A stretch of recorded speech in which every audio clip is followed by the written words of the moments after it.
So there's a pretty good chance that Tweetstreet might end soon because apparently Twitter has announced that it is going to bring in paid super follows, which allows people to charge other people to view their tweets. And I'm thinking about the idea of having to pay to look at someone's opinion online. What the fuck? No, like this is actually a thing that Twitter is talking about bringing in. The idea that you pay to view someone else's content, quote unquote, and I'm trying to think about it.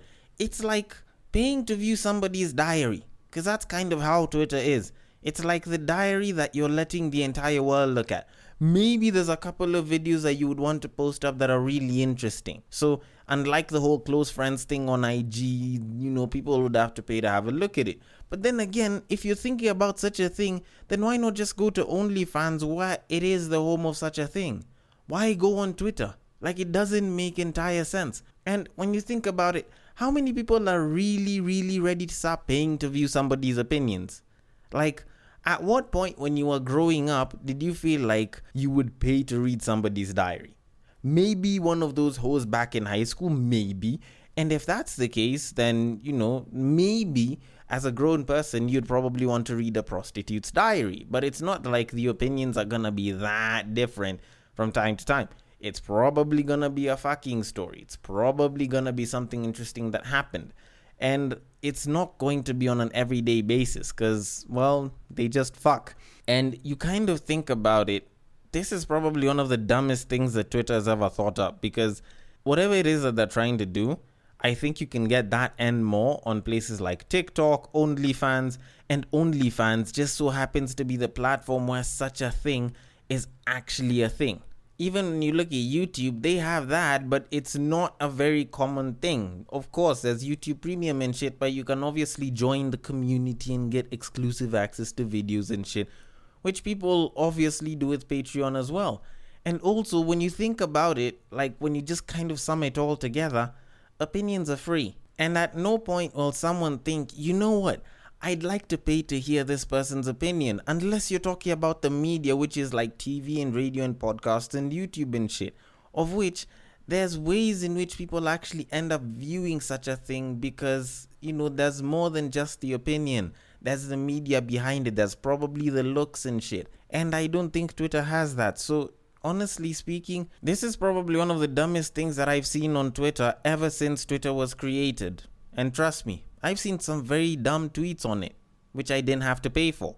But anyways, we have a podcast to do, which just so happens to run off of Twitter, so we should probably get a crack on before these guys shut down, like just basic fun opinions.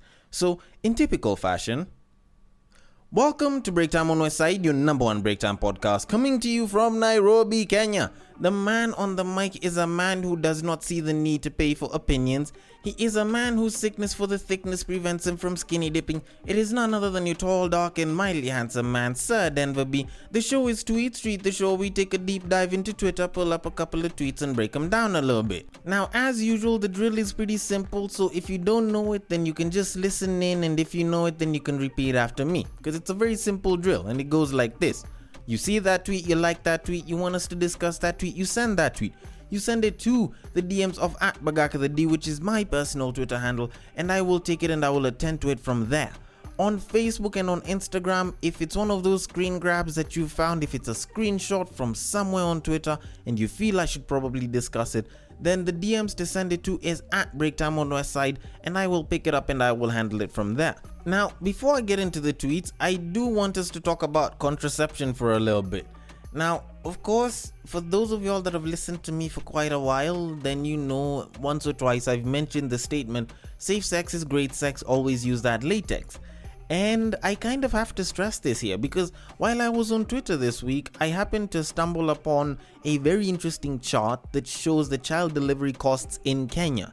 Now, on this list, there is the top 10 most expensive for normal delivery, most expensive for CS delivery, aka the C-section, least expensive for normal delivery, and least expensive for CS delivery. And people, I have got to admit, this whole Five Alive thing is looking very attractive right now. using the rubber is actually looking like the best option you'd ever have if you don't have money. Like hell, I will stick to my Pamela Anderson because clearly it is not cheap. Like the normal delivery at like the top 10 most expensive hospitals, of course not everyone is going to go there, but these are considered the best hospitals in the country. Normal delivery at Aga Khan is 135,000, MP Shah is 115,000, Karen Hospital is 100,000, Nairobi Hospital is 95, Premier is 70, Mate is 60, and the list kind of goes down and down from there. Then when you look at the C-section, Aga Khan is topping the list, and I kid you not, this is actually a figure that they put in for birth, 285,000 shillings for a C-section delivery. Now convert that into dollars, you have to divide by 100, but when you look at typical living standards in the States, if you're trying to compare it there, maybe you can add another zero. But it's 285,000 bob.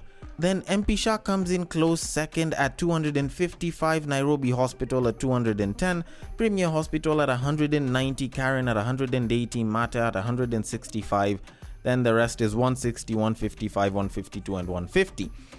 Yo, please guys, just go and use a rubber, and if you don't trust that shit, which I don't think most of us should completely, just take matters into your own hands, or hand, to be completely honest, because that is expensive as hell.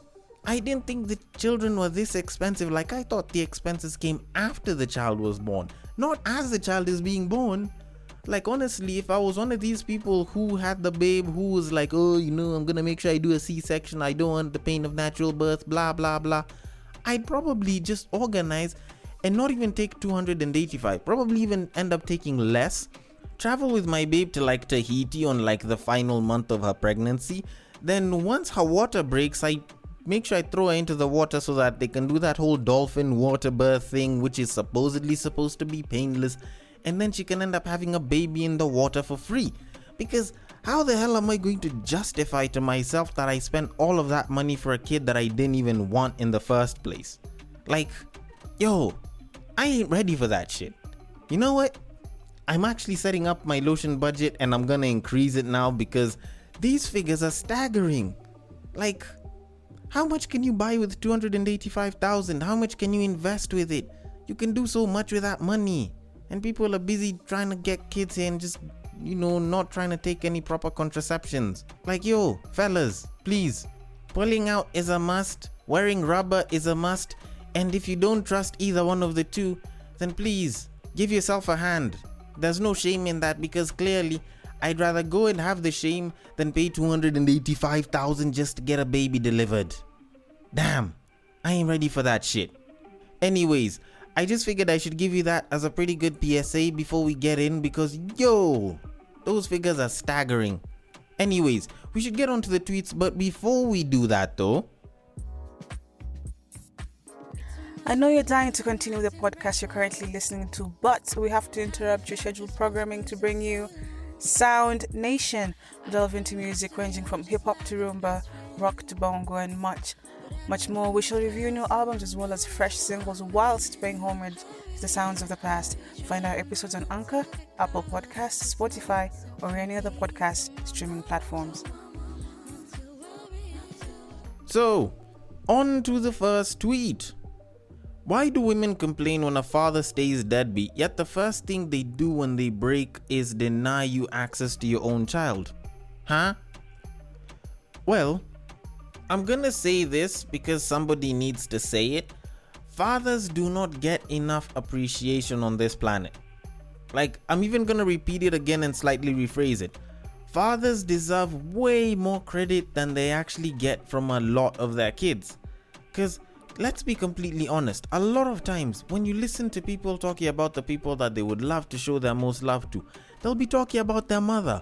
They'll be talking about how they want to buy their mama house, they want to buy their mama car, they want to get their mom this, that, and they do that a lot of times for their mothers once they get a chance. But the fathers don't get that much love. They might get a bit of that secondary love that, because my mom's doing this, let me get a little something for my dad just because, I don't want him to feel left out and shit. But fathers don't get as much love. And when you look at this tweet, when you look at a statement like this, or more like when you listen to it, then it does kind of remind you that a lot of times fathers will get shortchanged by mothers when it comes to their kids. And this is with a lot of single parent situations. You find that the parents have separated, you find that the father wants access to the kids, but the mother will use the kids as a bargaining chip to get stuff or to prevent the father from going anywhere with them. And the thing is, these kids will end up hating their father. They'll grow up hating the man that, made sure that they were born, not because he did something wrong, but because he wasn't around. And that not being around, in as much as it's not a good thing, it's not like it was his fault. The mother was the one that prevented the father from actually doing what needed to be done as a father. And that's one of the saddest things about fatherhood in a single parent situation, in a split parent situation, if I can put it that way. Because sometimes you find that these fathers want to do so much. These fathers care so much about their kid or their kids, and they're willing to do the most for them. But the biggest hindrance just so happens to be the one person that the kids will probably end up loving more, the mother. And that's one of the saddest things that I usually see happening. And the worst part about it is, this man will be called a deadbeat. He will be called trash. He will be looked at like he was a problem, like he never came out to help. Yet when he probably tried to help out, the mother either prevented it from happening, or worse still, took whatever help that came in and made it look like she was the one that pulled every single string and managed to make it work. And then at the end of it, make herself look good and make the father look bad. And it's stuff that you hear about so many times nowadays, because a lot of women are using kids as bargaining chips. A lot of women are using kids as trophies and as ways to kind of show it off to the man that, you know what, you left me, you're not getting access to these kids. I don't think you'll be a good father. Not that she's seen him fathering or, being a good parent or a good person or anything. It's just some level of hatred or some way of holding something hostage so that he can either come back if it's a hostage situation, or it's a way to kind of show him, you know what, screw you, I want to make sure that you suffer. And honestly, that's one of the toughest things that a lot of guys go through, and they'll still end up being called deadbeats, not because they wanted to be deadbeats, but because they're being forced into a situation where the circumstances aren't in their favor. And so, to a lot of men that have tried to be the best fathers, that have tried to provide for their kids, that have tried to be as available as they can be for their offspring, I salute you. I know you guys go through a lot, and a lot of it is very thankless, and a lot of it might not be appreciated or even recognized, but we appreciate you because somebody has to. Anyways, we should probably move it on. So on to the next tweet. Some men go broke trying to prove they ain't broke to women that are broke. Okay, this requires me to speak primarily to the fellas. Fellas, if you're listening, please have a seat. If you don't feel like having a seat or you're already seated, then it's good. It's fine. It's okay. As long as you're listening. There is nothing wrong with looking at a babe who wants you to spend money and saying no. There's actually nothing wrong with it. It's your money. You get to make your decisions on how you get to use that money, and she's not entitled to a single penny of it. If she helped you get a deal and she wants you to blow cash on her, maybe just a little bit. If she helped you make that money, maybe. But if this broke woman, whether she's broke, whether she's not, let me even remove the broke part. If she wants you to blow money on her to impress her, don't even bother. She ain't even worth it. Hell, if she's putting a price on it like that, then technically she's a cheap woman. And yes, I know it sounds wrong, it sounds disrespectful to say such a thing, but think about it like this. The minute somebody puts a price on something, they're either expensive or cheap. Think about it like that. I did an episode on this some time back last year, and I did talk about the idea of being a cheap person. Hell, maybe it was even in 2019, probably one of the early episodes even. I made sure I stated that if she can put a price on it, if she expects you to blow money on it, then she's the cheap person. You're not broke, whether you're broke, whether you're not, she's technically cheap because to somebody else, that kind of money is nothing to them. So technically they can look at her as cheap. And if you value yourselves quite highly, then you can look at her as cheap as well. And on the flip side, to the guys that want to impress women using money, please, fellas, have something else along with that. Like, there's nothing wrong with blowing money on a babe in the name of impressing her. Actually, there's a lot wrong with it, but we can leave that one aside. But think about it like this. If that's all you have to offer, then all you need to be dethroned, or all you need to get cock-blocked and get sliced from that babe, is someone with more money. And last I checked, you're neither Jeff Bezos nor Elon Musk, so you should probably get something else besides the money. Work on some skills, make yourselves interesting, just become funny or some shit. I don't know. Or try being handsome or ugly. I don't know. There's some people that are into ugly guys. But do something that is more than money. Like, take for example the first Kingsman movie. I don't know how many of y'all watched it. At no point did either one of the guys that was starting the bar fight start the statement with "money maketh man." It was always "manners maketh man." And of course, that's on a completely different point of view. And there was a fight that was coming in, so they needed it to sound really, really good and, smart and shit. But what I am saying as the bottom line is, money can come and go. And hell, even though the money won't exactly get finished, you don't need to blow money to attract a woman. If you have to blow the money to attract a woman, then she's either broke, she's either a gold digger, or she's not even worth it. Like, she's probably gonna end up being a cheap babe. And if anything, like I said earlier, some guy with more money could probably just go and get her. So frankly, I'd say use other skills, but have the money on the side. Because funny enough, 1 or 2 nights before I recorded this episode, there was actually a discussion about this going on one of the podcasting groups that I'm on. And the question was, do you think the boy child is anything without money? And I'm gonna give the same exact answer that I gave there here. Yes, he is, but without the money, he will not be recognized. Without the money, he may not get much attention, which is kind of where it's at. The money should only be used to promote you. It's like an Instagram ad. You can promote shit all you want, but shit is still gonna be shit and people won't like it as such. So first work on yourself, work on the man, then let the money come and do the thing for you. But still, do not spend your money on impressing somebody that you could have probably banged for a hell of a lot less. Anyways, we should move it on to our final tweet of today. So on to the last tweet. Now this tweet was more of a reply, and it was a reply to a very interesting question. My husband is a player, what should I do? And the reply was, be the coach. Now, I could take this as a bit of comedy, but that would make everything end so quickly. So I'm gonna take it the way most people probably would. And that probably means looking at this statement as revenge cheating. And well, to be completely honest, I can get why revenge cheating would probably seem like a good option. Even Meg Thee Stallion was the one who was saying he think he's a player, but he was on the team or something of that sort. But let me just ask you this one question real quick. You knew that he was cheating or that he cheated. You knew that he slept with one babe or with a couple of babes, or is currently sleeping with a bunch of different women, or even just one woman. And it's not news to you. You've been knowing this for a bit of a while. And of the options that you have where you could go ahead and confront him about it and probably go for marriage counseling and repair whatever bond you have, you could also just leave and go for a separation or go for a divorce and leave with half of his shit, which quite a number of you tend to do from time to time. You decided that the best medicine was to go and screw other people as revenge to him, to show that he's not the only one that can play that game.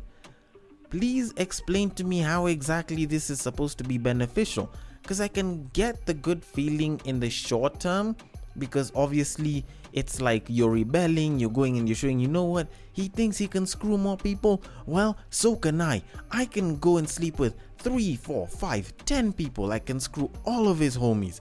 I can make him feel like crap once he finds out about it. But think about that whole scenario. You've screwed all of these people, and it sounds like an interesting story. It sounds like a good way to show people that, what, people think that guys are the only ones that can cheat, while women can cheat too. And it would probably sound pretty interesting on like a morning radio talk show or something of that sort. But once you get done with it, once you look to move on with your life, once you've moved on from that shit, let's even assume that he either stayed or he left. Actually, let's even go with the fact that he probably left once he found out that you also cheated just the same way he did. How exactly is that supposed to help you? Imagine it's a part of your reputation right now. How will that help you with moving on and getting someone else? Will it make you feel better then, knowing that you screwed other people while you were in the marriage? That you were also unfaithful in your own marriage, yet you had the option of still being faithful? Does it make you feel better?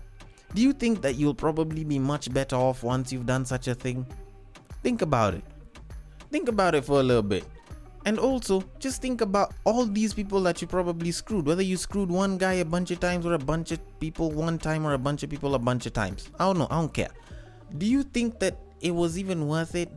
Breaking your faithfulness? Just to, spite someone else who probably didn't even feel the spite or something? Do you think that it was worth it? Do you think that that dick was so amazing that it was worth you cheating? Do you think that you getting the sex was worth putting your whole marriage in jeopardy? Much as yes, your husband probably did a bad thing, you've probably done the same exact thing right now. So it's pretty much a case of the pot calling the kettle black. So do you think it was worth it? I don't know. I want your thoughts on this. On Twitter, it is at Bagaka the D, the B and the D are capital. On Facebook and Instagram, it is at Breaktime on Westside. Give me your feedback. I want to know your thoughts on this. I want to know how you'd feel about it. Are you someone that would go for revenge cheating or nah? But that aside, thank you so much for listening all the way till the end. And if you are listening on Castbox, feel free to drop your comments there and I will attend to them accordingly. And I will catch you guys on the next break. Take care.